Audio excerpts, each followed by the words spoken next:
오늘 우리 주신 하나님의 말씀은 창세기 17장 1절 말씀, 한 절 말씀입니다. 창세기 17장 1절 한 절 말씀, 우리 두 번 같이 합독하도록 하겠습니다. 두 번 읽겠습니다. 시작. 아브라함이 99세 때에 여호와께서 아브라함에게 나타나서 그에게 이르시되 나는 전능한 하나님이라 너는 내 앞에서 행하여 건전하라. 한 번 더요. 아브라함이 99세 때에 여호와께서 아브라함에게 나타나서 그에게 이르시되 나는 전능한 하나님이라 너는 내 앞에서 행하여 완전하라. 아멘. 반갑습니다. 안녕하세요. 네, 앞뒤로 인사합시다. 반갑습니다. 반갑습니다. 잘 오셨습니다. 잘 오셨습니다. 네. 반갑습니다. 우리 태윤 형제, 네, 리시 잘 다녀 수고했는데 박수 한번 합시다. 네, 수고했습니다. 네. 다음 주에 보고 좋았어요. 네. 아마 보고 느꼈는 것들이 많지 싶어요. 좋습니다. 자, 벌써 2월 달이 됐습니다. 네, 한 달이 또 훅 지나갔습니다. 그죠? 네, 하루하루 또 주어진 삶에 성실하게, 신실하게 하나님 앞에 잘 살았으면 좋겠습니다. 자, 이제 우리는 창세기 17장으로 왔습니다. 네, 그리고 오늘 우리는 17장의 이 긴 절 중에서 딱 1절 한 절 말씀만 읽었습니다. 사실 지난주에 저는 이 한 절 말씀에 꽤 오랜 시간 이 한 절 말씀을 깊이 좀 묵상하면서 이 말씀 앞에 서 있었던 것 같아요. 왜냐하면 지금까지 우리 창세기 작년에부터 해서 1장부터 16장까지를 깊이 좀 묵상하면서 흘러왔잖아요. 그리고 17장 1절 말씀을 딱 이렇게 마주하는데 여러분은 금방 말씀을 읽으면서 어떤 느낌이 들었는지 잘 모르겠지만 이 말씀이 주는 좀 엄청난 무게감이 저한테는 좀 있었습니다. 그리고 그 무게감이 좀 이렇게 좀 압도되어 있기도 했고, 또 명령 가운데 하나님께서 지금 이 17장 1절에 엄중하게 내리시는 이 명령을 하시는 그 하나님의 마음이 어떠실까를 또 묵상을 할 때 조금이나마 하나님의 마음이 얼마나 간절하셨을까가 좀 느껴져서 또 이 말씀을 또 깊이 좀 생각하게 되고요.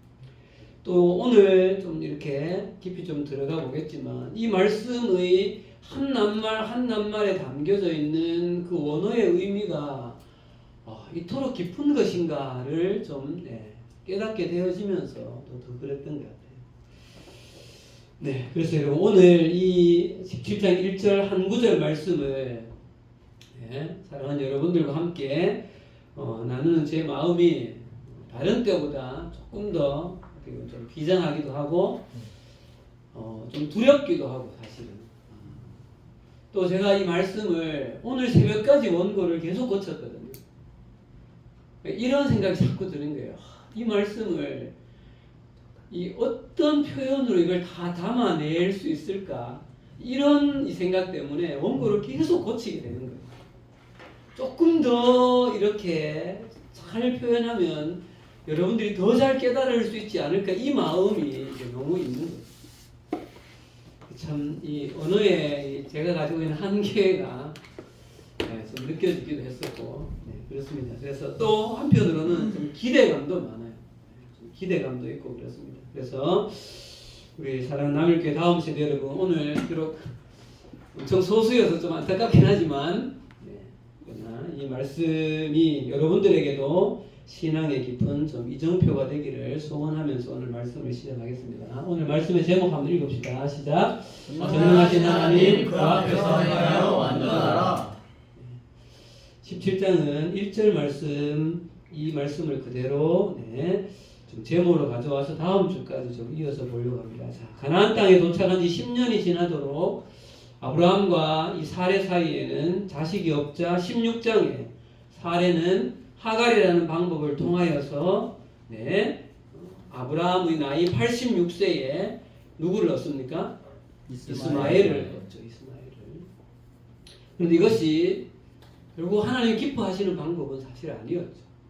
자, 그리고 시간은 또 13년이라는 세월이 훌쩍 지납니다. 그 사이에 어떤 일이 있었는지 성경은 기록하지 않아요. 그러니까 성경에서 다룰 만한 그런 이슈가 별로 없었던 것 같아요. 이스마엘은 성장을 했겠죠. 자, 그리고 아브라함의 나이 오늘 몇 살요? 99세. 퀴즈. 아내 사례는 몇 세였을까요? 98세. 98세? 한 살로 해요? 80. 네, 10살 차이가 나요. 그래서 89세에서 한 90세 이렇게 저는 봐요. 아브라함이 99세, 아내가 90세가 되던 어느 날 하나님이 아브라함을 또 갑자기 찾아오세요. 자, 1절 앞부분을 읽어봅시다. 시작. 아브라함이 99세 때에 여호와께서 아브라함에게 나타나서 그에게 이르시되.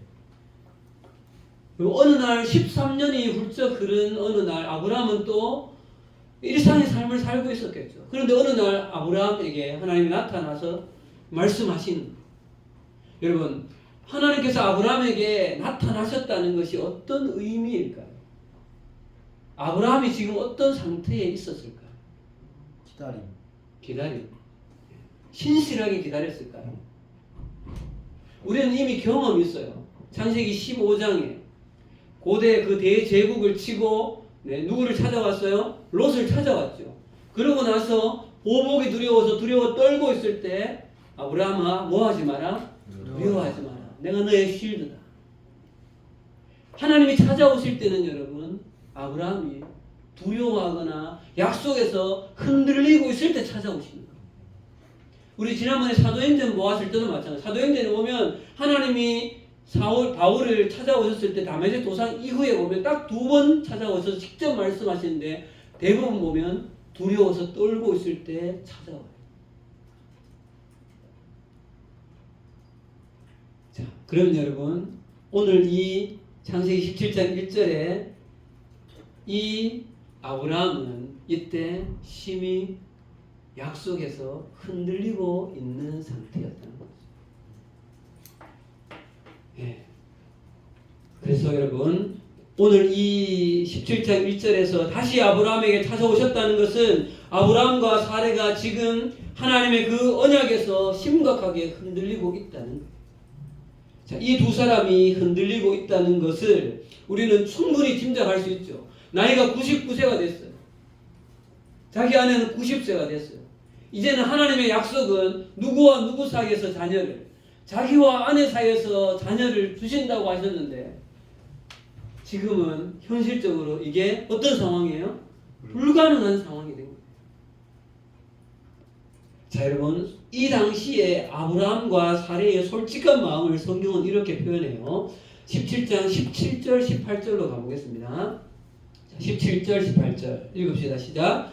아브라함이 엎드려 웃으며 마음속으로 이르되 100세 된 사람이 어찌 자식을 낳을까? 사라는 90세니 어찌 출산하려 하고 아브라함이 이에 하나님께 이르되 이스마엘이나 하나님 앞에 살기를 원하나이다. 아브라함이 엎드려 웃었죠. 자, 그 다음 한 절 더 넘어갈게요. 사례는 어떤가? 18장으로 갈게요. 18장 11절 12절입니다. 읽읍시다. 18장 11절 12절 시작. 아브라함과 사라는 나이가 많아 늙었고 사라에게는 여성의 생리가 끊어졌는지라 사라가 속으로 웃고 이르되 내가 노쇠하였고 내 주인도 늙었으니 내게 무슨 즐거움이 있으리요. 근데 진짜 잠깐만, 지금 다 남자밖에 없네. 이런 경우는 한 번도 없었던 거예요. 두 분 권사님은 간식 사러 가셨고. 심하네 진짜. 라밀도 이거 좀 심각하다. 네. 대책 마련. 우리 리더들하고 임원들 대책 회의를 좀 하시죠. 있어야 돼요, 근데? 어쨌든 근데 물론 없어도 되지만 뭐 와야 될 지체들이 안 오는 것도 있고 하니까. 써야 돼. 저는 왜 있어요? 자, 어쨌든 이제 말씀에 집중합시다. 사례는 여러분 여성의 생리가 끊어진 상태. 여러분 생리가 끊어지면 임신은 불가능한 거죠. 그렇죠? 자, 지금 분위기는 아브라함과 사례는 사실 두 사람 사이에서 자녀가 태어난다는 것은 포기 불가능을 선언한 상태예요. 그러니까 하나님 나타나서 지금 말씀하시는데도 아이고 하나님 좀 말이 되는 이야기를 하십시오. 이런 분위기거든요. 18절에서 아마 이스마엘이나 살기를 원합니다라는 표현에서 16장에서 그 우여곡절이 있었지만 어떻게 보면 아브라함에게 지금 이스마엘이라는 존재는 굉장히 위안이 되었던 존재였을 것 같아요. 그죠? 자, 이런 마음에 있는 아브라함에게 하나님은 찾아오십니다. 그리고 자, 1절 후반부 다시 갑시다. 17장 1절로 돌아오세요. 자, 나는부터 읽겠습니다. 시작. 나는 전능한 하나님이라. 너는 내 앞에서 행하여 완전하라. 한 번 더요. 나는 전능한 하나님이라. 너는 내 앞에서 행하여 완전하라. 예. 여러분 실로 이 말씀은요, 여러분 창세기 12장에서 아브라함 언약이 시작된 이후에 아브라함 언약의 정점을 찍는 말씀이에요. 예. 그리고 여러분, 아브라함 언약을 떠나서 여러분, 이 크게 보면 성경 전체가 창조주 하나님께서 당신의 형상으로 창조하신 사람들에게 내가 창조한 이 세상이 무엇으로 가득 차 있는지 보라. 그리고 너 사람이라는 존재는 어떠한 존재인지를 스스로 인식해야 되는지 똑똑하게 기억하라라고 우리에게 말씀하고 있는, 여러분 죄로 왜곡된 이 세상을 향하여서 여러분들 너희들의 인식을 완전히 바꾸어내라는 하나님의 엄중한 명령이기도 하면서 간절한 애원이 담긴 그런 한 구절의 말씀입니다.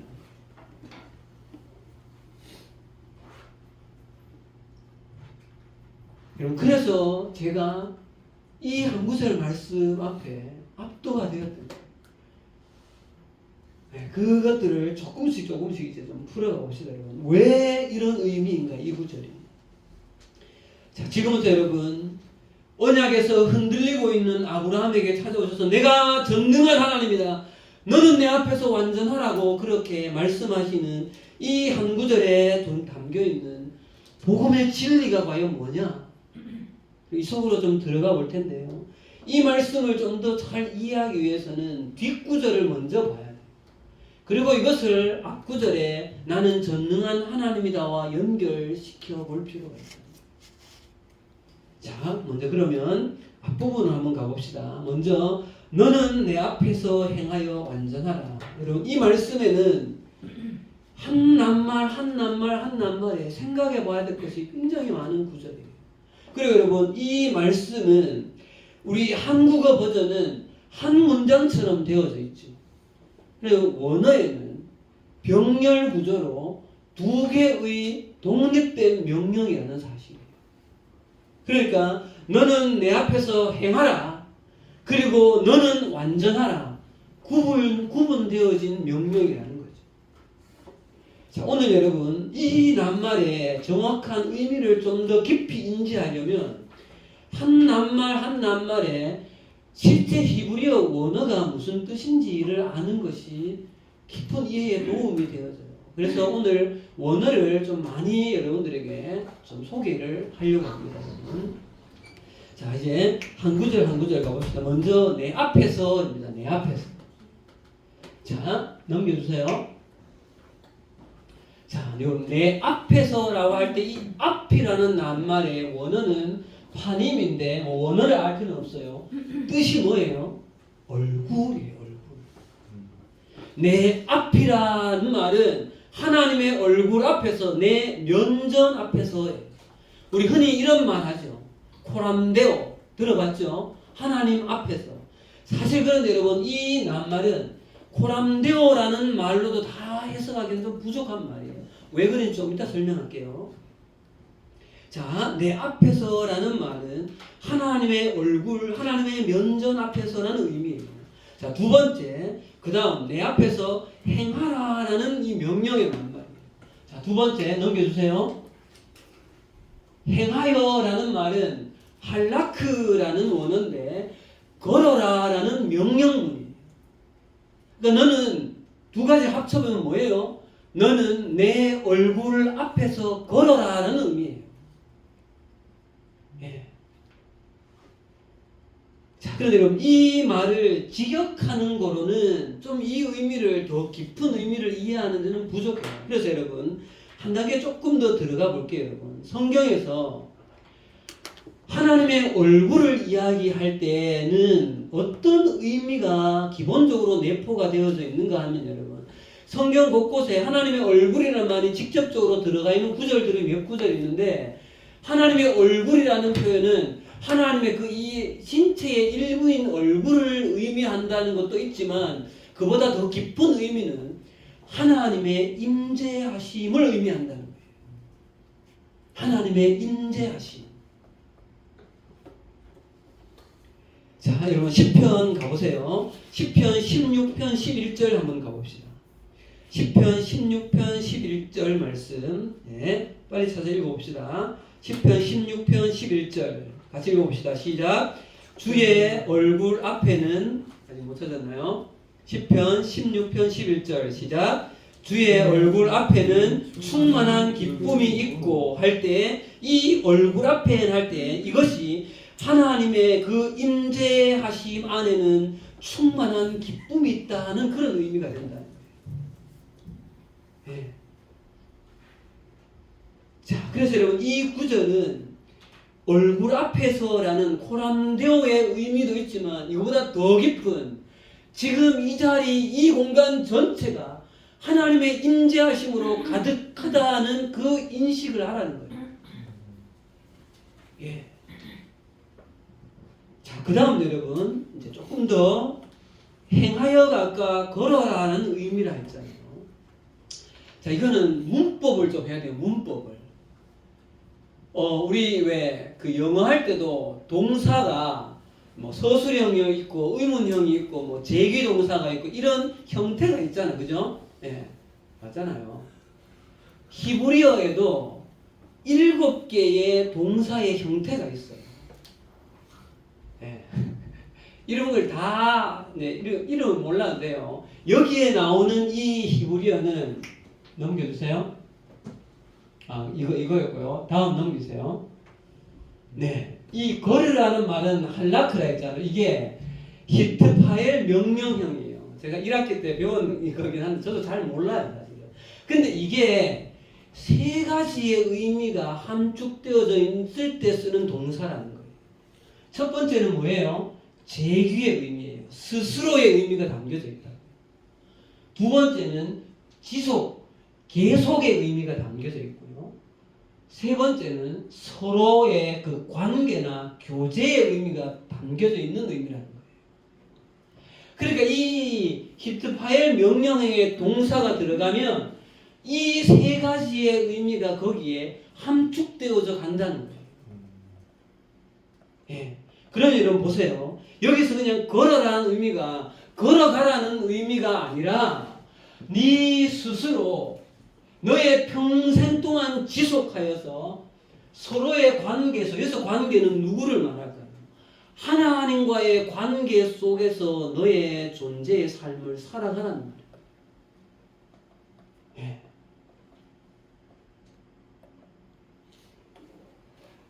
자, 그래서 여러분 자, 넘겨주세요. 네, 같이 한번 읽어봅시다. 시작. 너는 스스로 지속적으로 하나님과의 관계 속에서 걷는 존재가 되라는 거예요. 그러니까 이것은 여러분 행위의 문제가 아니라 너가 이런 존재가 되라는 존재의 의미에 대한 명령이라는 거예요.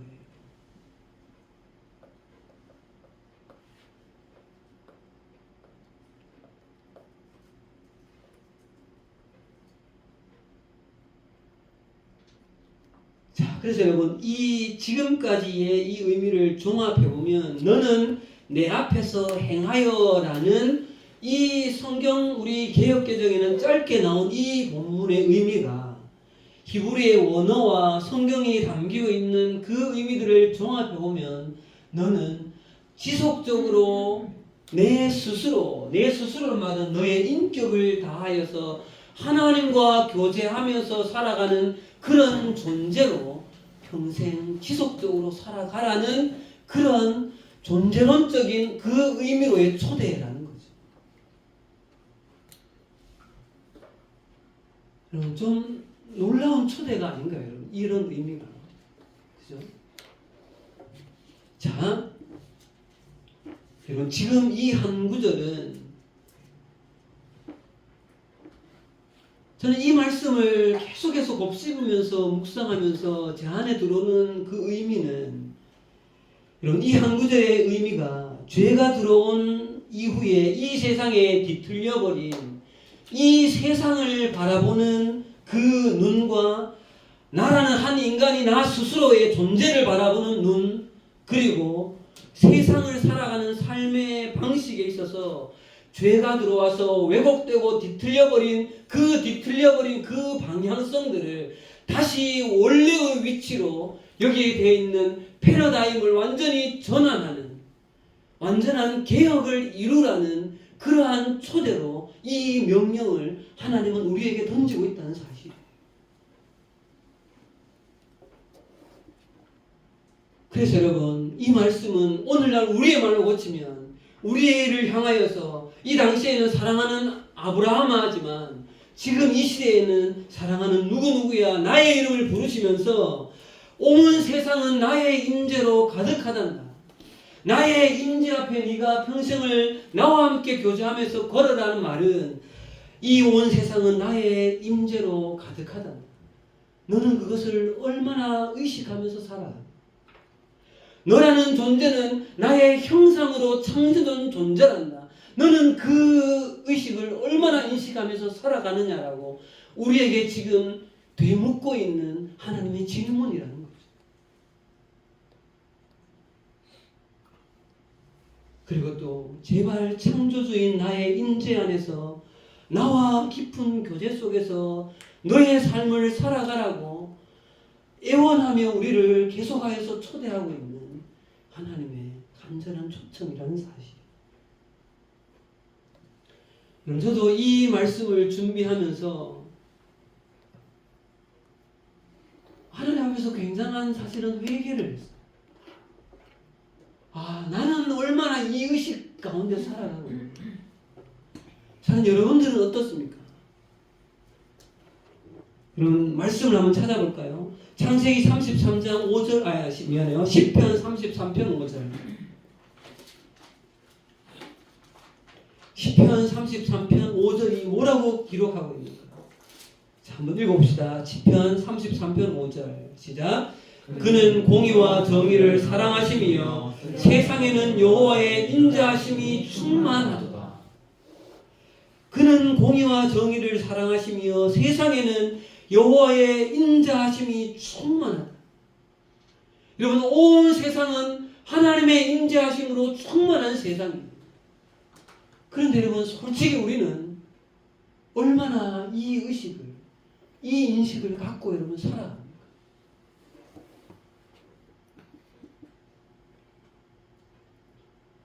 우리는 하나님의 자녀로 구원받았다고 하지만 여전히 죄로 깨어진 이 세상이 가지고 있는 가치와 인식 속에서 우리도 세상 사람들과 똑같이 세상을 바라보며 나를 바라보며 여러분 살고 있지 않습니까? 이미 온 세상은 하나님의 창조로 하나님의 임재로 가득한데 우리 가운데 그것을 느끼는 그 여섯 번째 영적인 센스가 우리는 너무나 무감각한 것이죠. 예.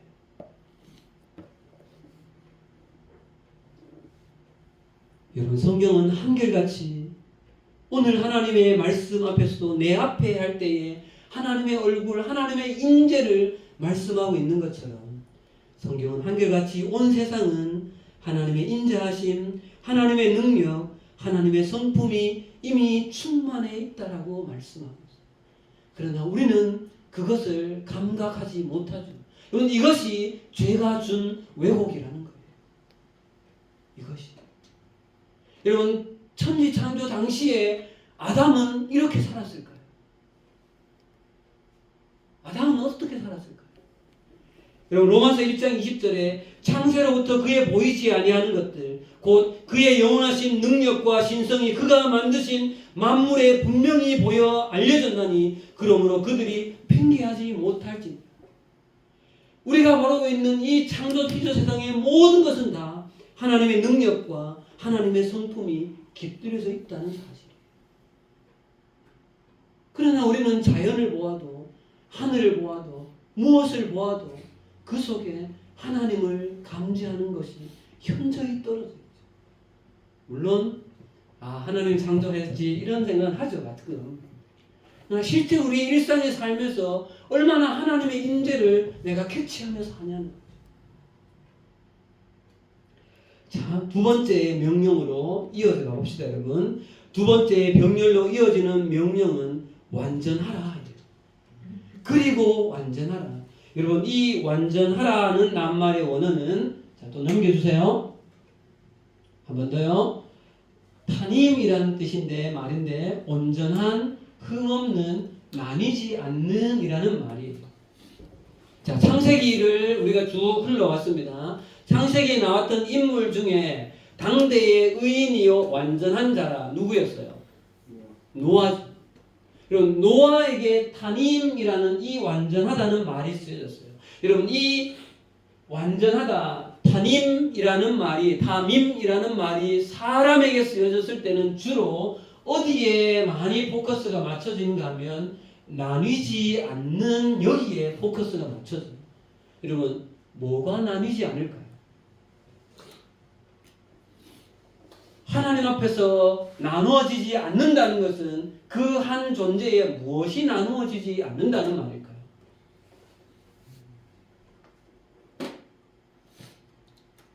마음인 거예요. 마음이 나누어지지 말라는 거예요.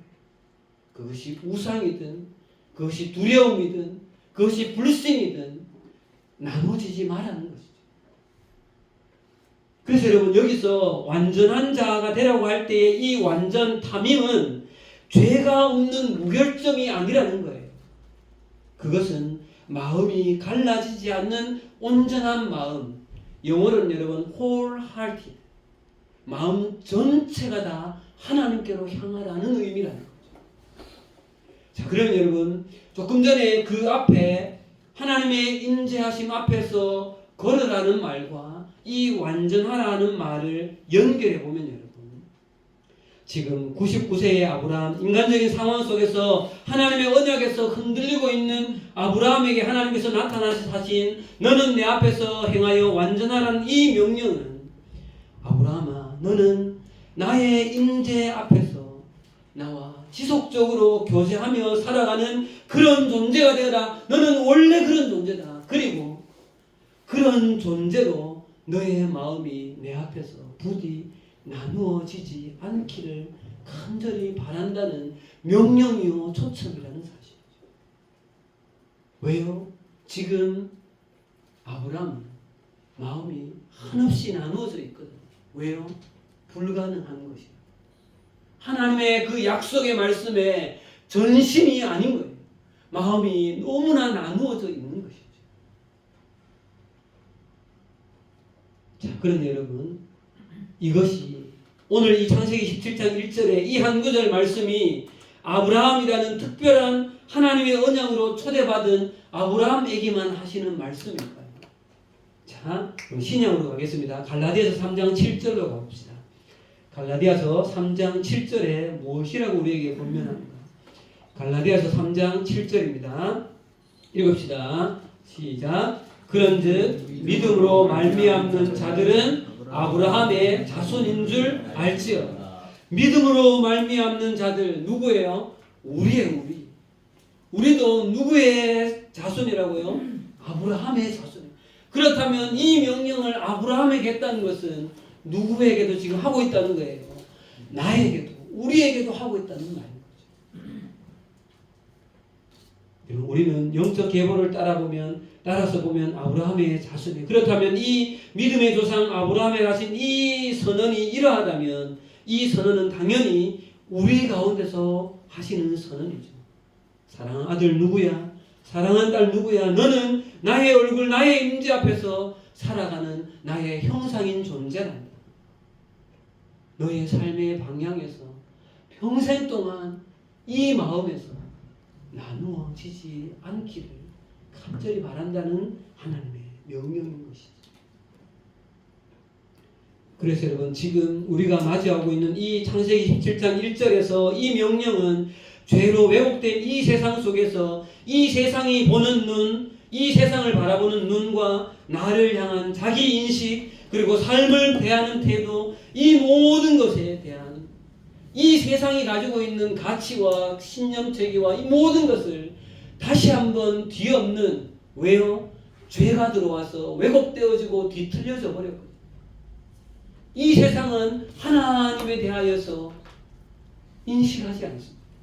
그리고 자기 스스로에 대하여서 하나님의 형상이라고 말하지 않죠.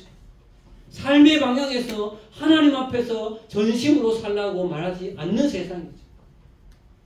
그러나 이런 왜곡되고 뒤틀린 세상에서 다시 원래의 위치로 개혁할 것을 요청하고 있다.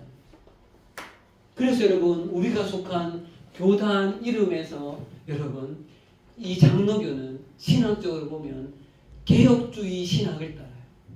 개혁주의 신학의 여러분 원어가 뭔지 알아요? 영어가 Reformed Theology. 리폼이에요. 리폼. 폼을 다시 돌리자는 거예요. 뭐예요? 원래의 창조되었던 이 세상이 가지고 있던 폼이 죄로 뒤틀렸기 때문에 그것을 다시 창조의 창세기 1점으로 돌아가는 이야기. 우리로 말하면 패러다임에 대해 전환이라는 거죠. 자, 여러분 이 뒷구절의 의미를 이렇게 정리하고 이제 여러분 앞부분으로 이제 좀 가보도록 합시다.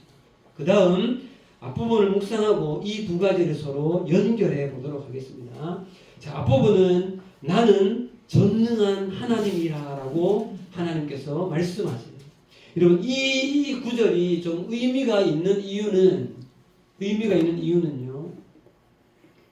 성경에서 하나님이 자기 자신을 처음으로 나는 이런 하나님이다라고 처음으로 자신이 어떤 속성을 소개하고 있는 가장 첫 번째의 그 시작 출발점이 여기 이 구절이라는 거예요. 하나님이 자신을 처음으로 소개하고 있다. 근데 뭐라고 소개해요? 어떤 하나님이다? 전능하신 하나님이라는 거죠. 여러분 이 전능하다는 말의 어원도 잠깐 봅시다. 넘겨주세요. 네.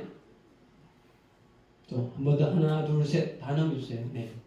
여러분 이 전능한이라는 말은 들어보셨을 거예요. 엘샤다이 들어봤죠? 네. 엘샤다이 하나님은 전능한 하나님이라는 의미인데요. 첫 번째는 전능하신 하나님 올마이티예요. 능력자, 강력한 통치자의 의미가 있고요. 또 한 가지는 여러분 충분하신 하나님, 우리의 필요한 모든 것을 다 공급해 주시는 그러한 하나님이라는 의미고요. 또 하나는 저도 이거는 처음 알았어요. 산의 하나님이다. 이게 이제 원어가 어디를 따오느냐에 따라서 조금 달라져요. 그 어원에 따라서요. 가장 높은 곳에서 계신 견고한 피난처로서의 하나님.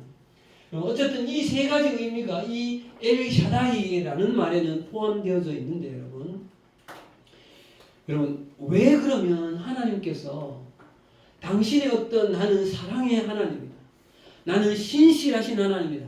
왜 이런 것을 소개하지 않고 나는 전능한 하나님이라고 소개할까? 이거는 여러분들의 의견을 듣고 싶었습니다. 왜 그럴까요? 아브라함이 믿지 못하고 두려워하고 있어서. 그렇죠. 조금 더 나가면 뭘 못 믿은 거죠? 임신할 수 그렇죠. 출산을 왜 못 믿고 있어? 왜? 그렇죠. 자기의 지금 이 부부 사이에서는 자녀의 출산이 불가능하다는 이것으로 인하여서 좌절해 있는 상태라는 거예요.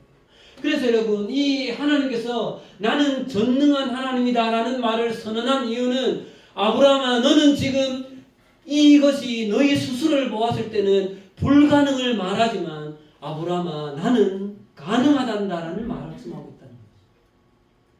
나는 가능하다.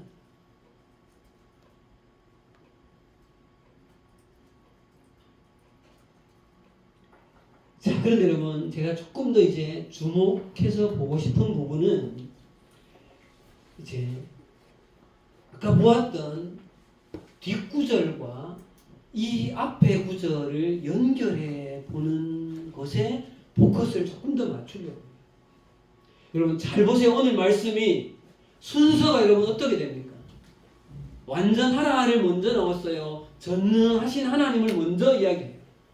하나님이 전능하다를 먼저 하나님은 드러내세요. 나는 전능한 하나님이라는 자기 계시를 먼저 하신다. 그리고 너는 내 앞에서 완전하라라고 이어서 명령하시고 있다는 사실.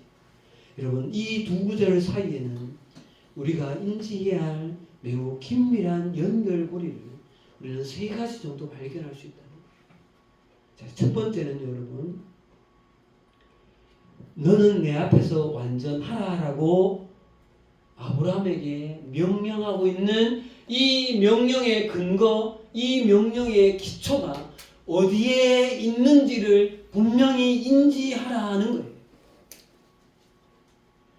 너는 내 앞에서 행하여 완전하라는 이 명령을 하신 이 말씀의, 이 명령의 근거가 어디에 있는지를 똑똑히 보라는 거예요. 여러분, 그게 무슨 말일까요? 여러분, 지금 상황적으로 볼 때는 아브라함은 99세예요. 인간적인 방법이나 수단이 완전히 끊어진 상태죠. 이런 상황에서 하나님은 아브라함에게 먼저 나는 엘샤다이의 하나님이다, 나는 전능한 하나님이라고 먼저 선포하고 시작해요. 그러면 여러분, 그 뒤에 내 앞에서 완전하라고 말씀하신 이 말씀은 어떤 의미일까요?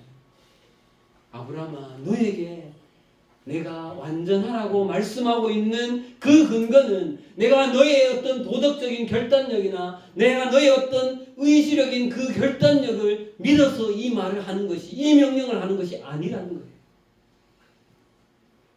어디에 근거한다는 거예요? 너에게 이 명령을 하는 근거는 나의 전능하심이 그것을 이루어낼 것이라는 하나님 당신의 전능하심에 근거를 두고 있다는 거예요. 여러분, 이것이 우리 개혁주의가 가지고 있는 성경을 바라보며 하나님을 바라보는 진리인 거예요. 우리가 완전히 행하는 그 근본을 성경은 우리에게 두지 않아요. 하나님에게서 정한 것이죠.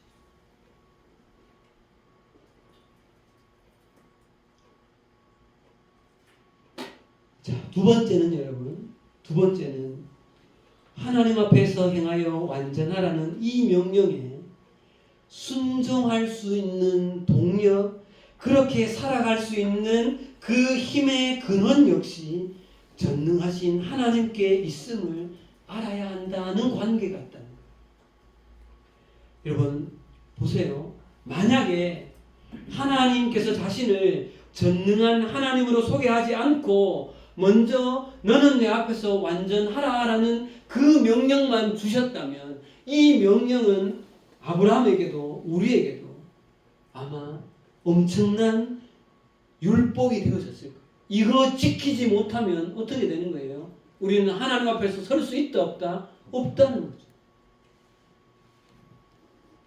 그러나 나는 전능한 하나님이라는 이 선언은 아브라함에게도 우리에게도 최고의 안전장치가 되는데요. 왜 그런가 하면 나에게는 너를 끝까지 붙들 전능하심이 있다. 내가 전능한 내가 너를 붙들 테니까 너는 실패를 두려워하지 말고 나의 인재하심 앞에서 최선을 다하여서 나와 교제하며 나뉘어지지 않는 마음으로 살아라. 실패해도 괜찮다. 나에게 돌아오기만 하면 내가 다시 붙잡아 줄 것을 말씀하고 있다는 사실.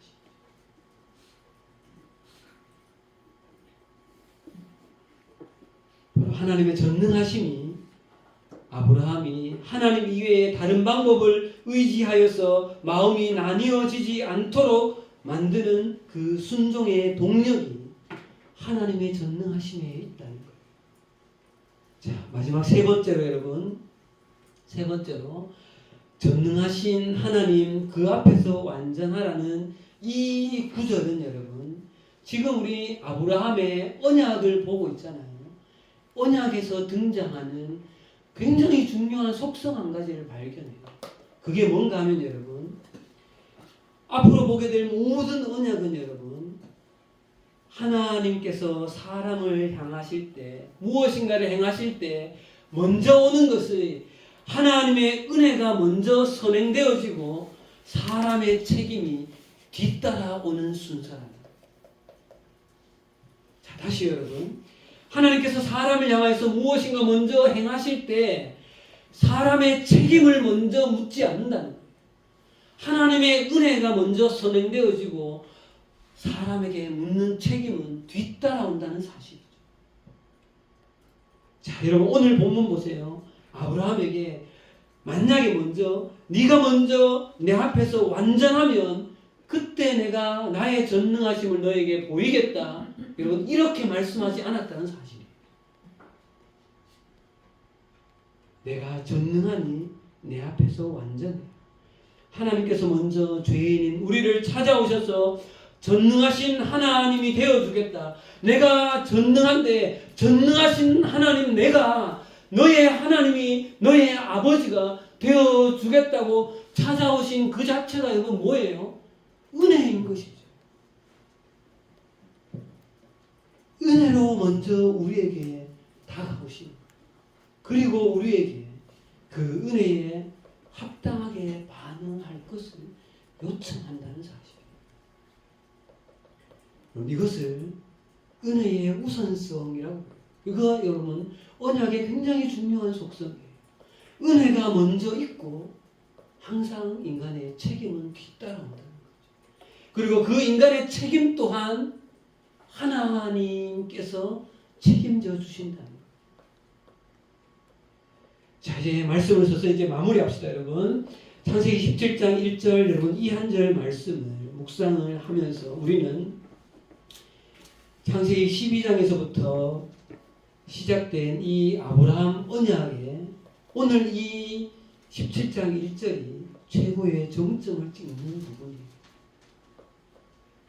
예. 그리고 다음 주에 묵상하게 될 텐데요. 이 이야기를 해놓고 나서 하나님께서 아브라함의 뭐를 바꾸어 버리십니까? 이름을 바꾸죠. 너의 정체성을 바꾸라는 거예요. 여러분 다음 주에 좀 묵상을 하고요. 자, 여러분 오늘 본문은 하나님은 어떤 분이시고 하나님 앞에서 사람인 우리는 어떤 존재이고 하나님과 사람 사이는 어떤 관계여야 하는가를 본질적으로 보여주고 있는 매우 중요한 구절입니다. 여러분 이 구절들을 우리의 삶으로 좀 가져와 봅시다.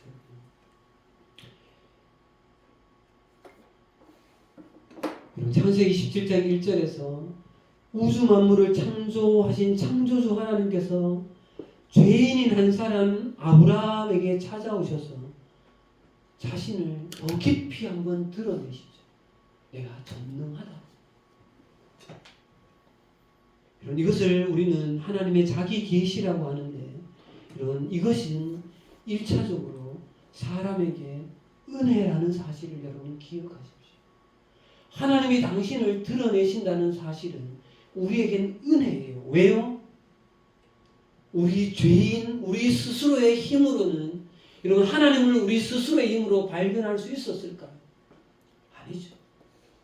여러분 사람, 죄인 된 사람은 죄로 전적인 타락한 사람은 자기 스스로의 우리의 힘으로 하나님을 찾을 수도 없고 하나님을 이해할 수도 없어요. 하나님 당신께서 먼저 찾아오신 자기 계시가 있지 않으면 우리는 하나님을 감지해낼 센스가 없는 사람이 되어졌던 거예요. 그것이 전적 타락이에요. 그런데 하나님은 우리에게 의무적으로 찾아오실 그런 의무가 없는 분이시죠. 죄인은 죄의 삭은 뭐예요? 사망이에요. 하나님이 심판하고 인간의 존재는 그냥 완전히 멸하셔도 아무런 문제가 없어요. 하나님께. 그러나 하나님 당신을 드러내시면서 아브라함에게 찾아오셔서 계속해서 내가 너의 하나님이 되어 주겠다는 이 사실 자체가 여러분 은혜라는 거예요. 이것이 은혜라는 거죠. 여러분 왜 은혜예요? 왜냐하면 조금 전에 말씀드린 것처럼 하나님을 우리는 당신 스스로를 계시하지 않으면 우리는 하나님을 알 수 없을 뿐만 아니라 하나님을 알지 못하면 우리는 생명을 다시 가질 수 없다는 거죠.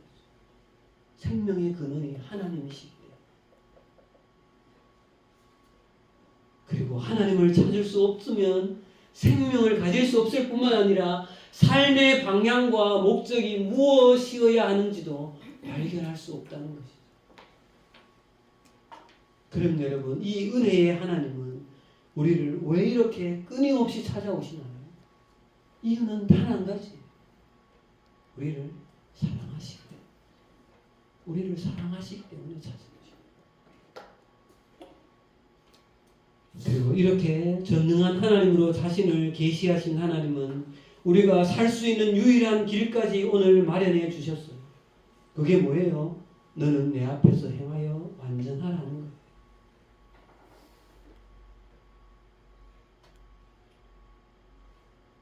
내 앞에서 부디 마음이 나뉘어지지 말고 나와 지속적으로 교제하며 그런 인격적인 존재로 살아가는 것이 창조의 원래의 목적인 것을 우리에게 다시 한번 가르쳐 주시는 것이죠. 그리고 그 믿음의 근거도 그 순종의 동력도 내가 되어 줄 테니 나와 함께 동행하자라고 우리를 초대하고 있습니다. 여러분 하나님 앞에서 노아가 하나님과 동행했다는 의미가 바로 이런 의미인 거죠. 제 말씀을 마치겠습니다. 여러분 창세기 17장 1절의 이 한 절 말씀은 결국 나의 전능함이 너의 불가능을 다 덮을 테니까 넌 오직 나만 바라보며 내 앞에서 온전히 걸어갈 것을 사랑으로 초청하고 계시는 하나님의 거룩한 초청입니다. 여러분 이 초청에 이 명령에 믿음으로 반응하는 우리 모두가 되어졌으면 좋겠습니다. 여러분 이 초청에 믿음으로 반응할 때 하나님은 다음 주에 묵상을 하게 될 거예요. 조금 더 구체적으로 조금 더 깊이 또 당신의 언약을 보여주시고 드러내시죠. 여러분 우리가 하나님 앞에 이렇게 믿음으로 신실하게 설 때 하나님께서 여러분 개개인을 향한 비전을 열어서 보여주실 거예요. 예. 이번 우리 겨울 수련회가 이 하나님의 사랑의 초청 앞에 더 깊이 응하는 우리가 되어져서 우리를 향하신 나를 향하신 우리 공동체를 향하신 하나님의 비전을 조금씩 더 깊이 깨달아가는 우리 모두가 되어졌으면 좋겠습니다. 기도하겠습니다. 하나님 아버지 은혜를 감사합니다. 오늘 나는 전능하신 하나님이라 너는 내 앞에서 나의 임재 앞에서 거룩한 삶을 나누어지지 말고 전심으로 나와 함께 교제하며 살아갈 것을 우리에게 명령하시기도 하고 초청하시기도 하는 이 초청 앞에 다시금 우리가 우리 자신을 세우기를 원합니다. 하나님 이 마지막 때에 하나님 우리 또한 우리의 마음이 갈라지지 아니고 나누어지지 않고 전심으로 하나님 앞에 이렇게 살아가는 그러므로 말미암아 하나님께서 우리 가운데 이 세상을 향하여서 하나님께서 하시고 싶은 그 당신의 비전을 이 시대에 사랑하는 청년들에게 청소년들에게 하나님 열어서 보여주시기를 간절히 소망하며 기도합니다. 예수님 이름으로 기도합니다. 아멘.